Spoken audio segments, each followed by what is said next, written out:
Keeping venomous reptiles is an unforgiving hobby, requiring proper training and lots of experience. One simple mistake can be the difference between life and death. Remember, the most venomous snake in the world is the one that just bit you.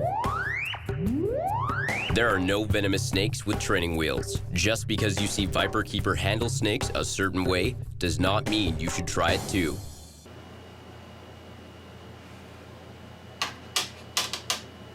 What I'm doing is I'm blowing across this bin that has frozen thawed rats in it, her favorite.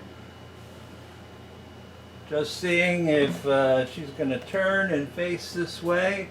I tried feeding her last week and that did not go so well. She struck, but it was sort of a half-hearted strike, and she did not eat the rodent.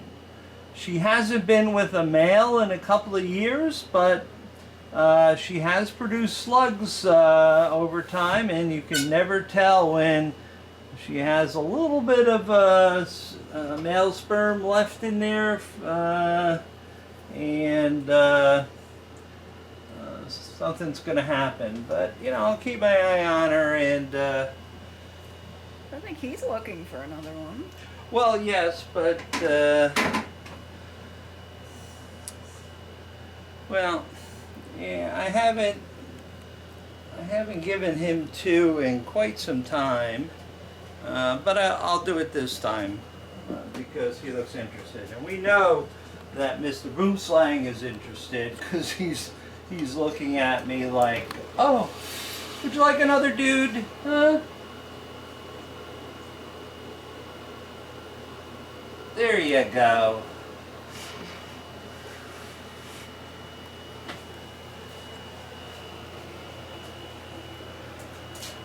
You know, again, this goes with the part that I really don't like to overfeed my animals, and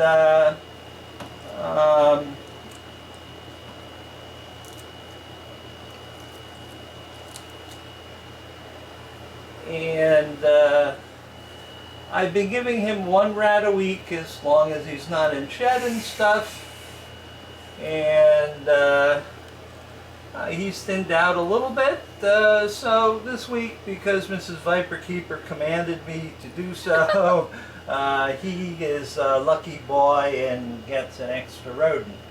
I had no idea I had such power. And what do you want? Huh? Since you're giving all my food to all those others. Well, I don't have any mice with me right now, and I'm not giving you a rat. I know you're pissed. I can just see that. Okay.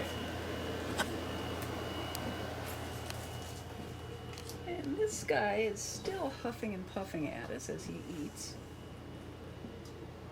Yeah, so let's leave the room and let him do his thing.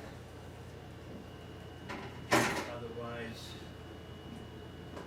is he? Oh, wait, he's making good progress. He's Let me go. Mostly finished it. Well, because he likes to have a nice drink of water when he's done. You get him some water for the water dish. We treat you so well, and you just huff and puff at us all the time.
Okay. Got that down quite well.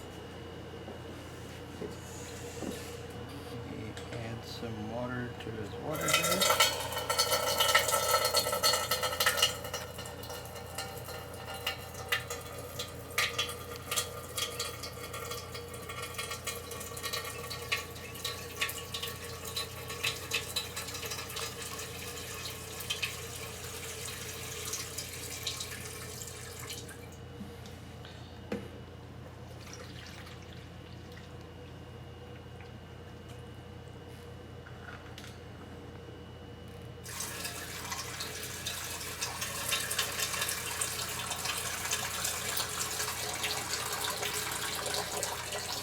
Here you go, dude, fresh water. Okay, and of course I've anointed the floor. So, Yeah, there he goes.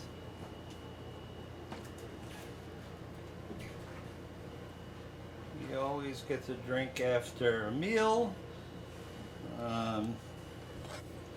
That's why I like to take and clean his water dish so he has some fresh, clean water in a sanitized dish and is not drinking yucky water. He's just sort of lubricating his pipe, getting the meal down, and we'll let him go do his thing because we've got other fish to fry here at the lair.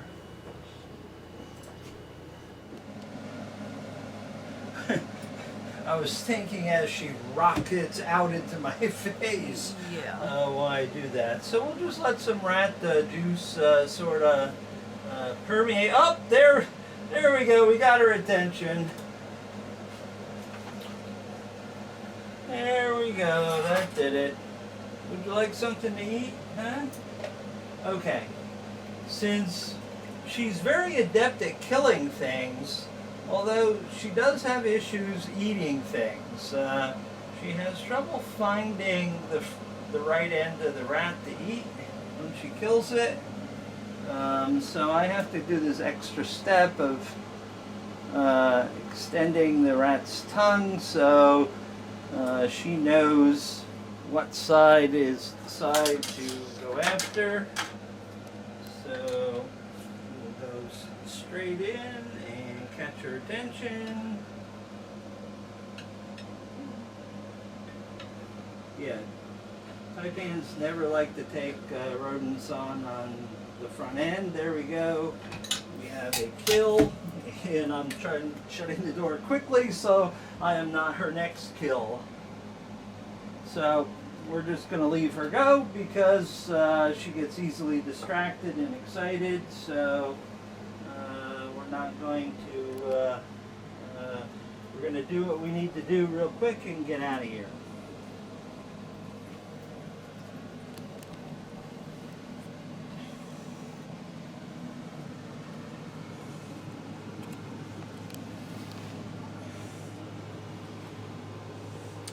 So Pink is in there, and I'll actually hold this.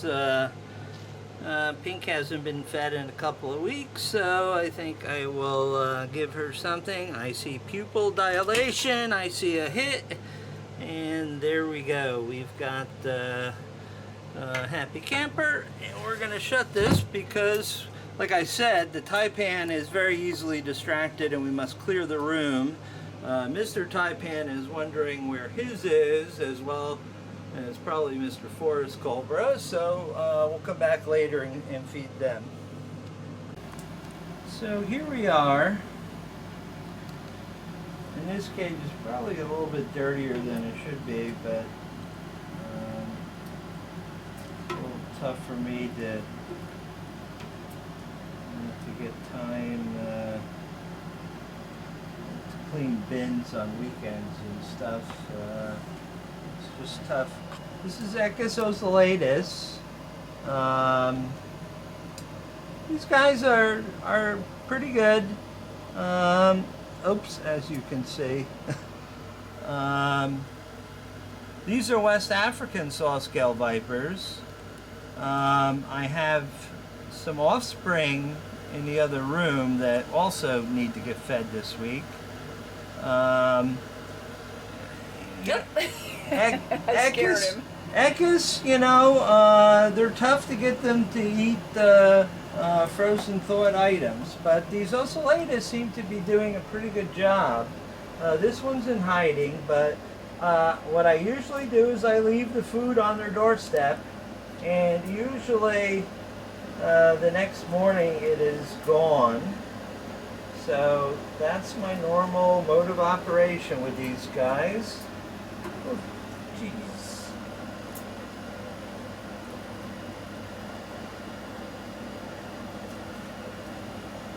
So we'll just, whoop! He You bit thought it. for a second. He bit it, or she bit it, so they'll eat it. I mean, no question about it. Okay, so there was a video that was previously posted, I believe. You might have seen it, or it's certainly going to be before this one, where we moved our sand vipers from the small bins over here to the larger bins, just to give them more space, and the fact that they were getting large was a good idea. So in here somewhere is the big female. Now I arranged the animals the same as they were across the way. The big female, the sort of medium-sized female, and the two males down below. Now this girl never takes anything from me directly. However, 99% of the time, if I leave a morsel in the cage, the next morning it will be gone. So that's exactly what we'll do here. The other ones will usually easily see those pupils dilate. It sees food. It is probably going to take it. Now this is the first time that I've tried to feed them since I moved them. Huh? You interested in that? Am I scaring you? Well, that could be too. Well, this is not the first time that I've gotten stood up on camera. Alright. Is that something you might want? Huh? Huh? Yes, it is. Okay. So, she seems to be happy over there, so that's a good 2-week food supply for them, because they really don't sit and move around too much. Now here's a male. So let me find something on the smaller size for him. Although it's not too much smaller. And we'll move it and run it past. And we'll see. We see a little dilation of pupil, and boom, there we go.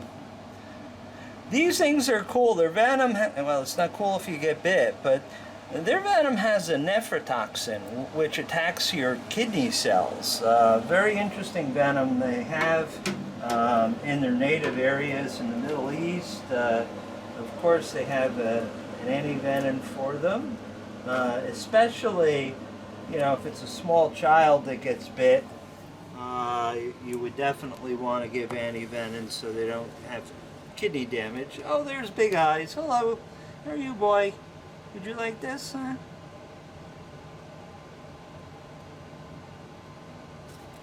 Oh, I think so. Can I have my forceps back, though? There we go.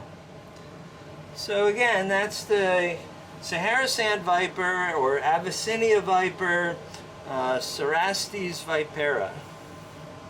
So we'll just let them continue dining.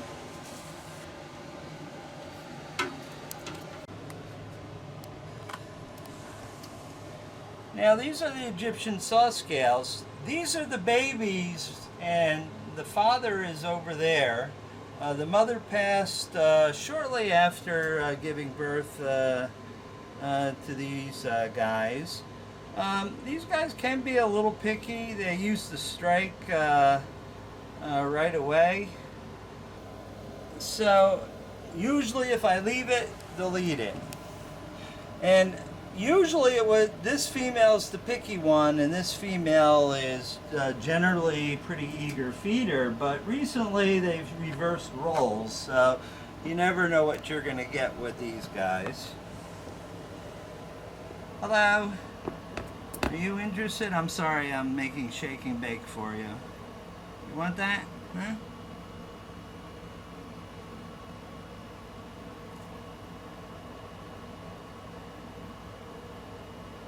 Alright, so I'm just going to leave this right here for you, and we'll let him do his thing. And this has been the pattern with these guys recently, is just they don't want to take off the tongue, so I just leave it behind. And most of the time it's gone in the morning, and I don't get too upset if it's, other than, you know, I've wasted a food item. But other than that, I don't get freaked out because these guys have got good weight. They were hatched here. They've been doing fine since they were babies, so I'm not worried about them. If they eat, they eat. If they don't, well, they'll eventually decide that they're hungry. So our friend, the very large and quite agile forest cobra. He's looking at me, but I think I got his attention. There you go.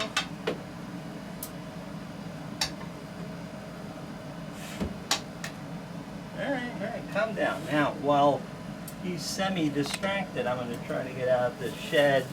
Whenever I'm trying to get a shed out of his cage, he takes great offense. And usually ends up thrashing around on top of it, preventing me from removing it. So that's why I sort of drug him down to that end. You can see he's a little bit irritable right now, even though he's getting fed. There's still some in there. So let's see here, what do we got for water? You just keep your mouth full.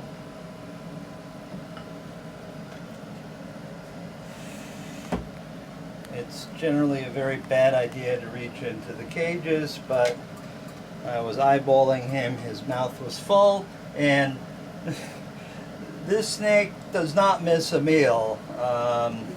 He is not going to go chasing my hand when he's got a rat in his mouth already. Oh, look at him go. He doesn't like us. He thinks we're going to come and take his meal, I think. So he's protecting it. So we'll clean this water dish, and I'll put it back in later, maybe when he's in his trap box and out of the way. For the female taipan across the way, but she's not out and prowling like Mr. Taipan is. Oh, stop it. I'm not going to take your rat, you dope. So, Mr. Taipan.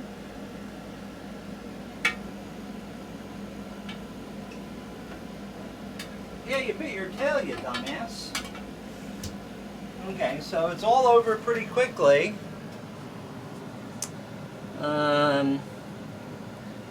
He's not a picky feeder like the female taipan. She can actually, when I feed her, once she strikes the rat, I have to pull the rat's tongue out so she can recognize it. Oh yeah, this is the end where I gotta grab it and eat it. He doesn't need such assistance, and she will get distracted to the point where she will forget about what she's doing and just leave the rat. And I hate wasting, animals that have had, were raised for food, and they end up getting tossed in the trash because I can't give them to somebody else. So that's the big rat feeders up here. So now we'll move on downstairs and feed some more rat munchers.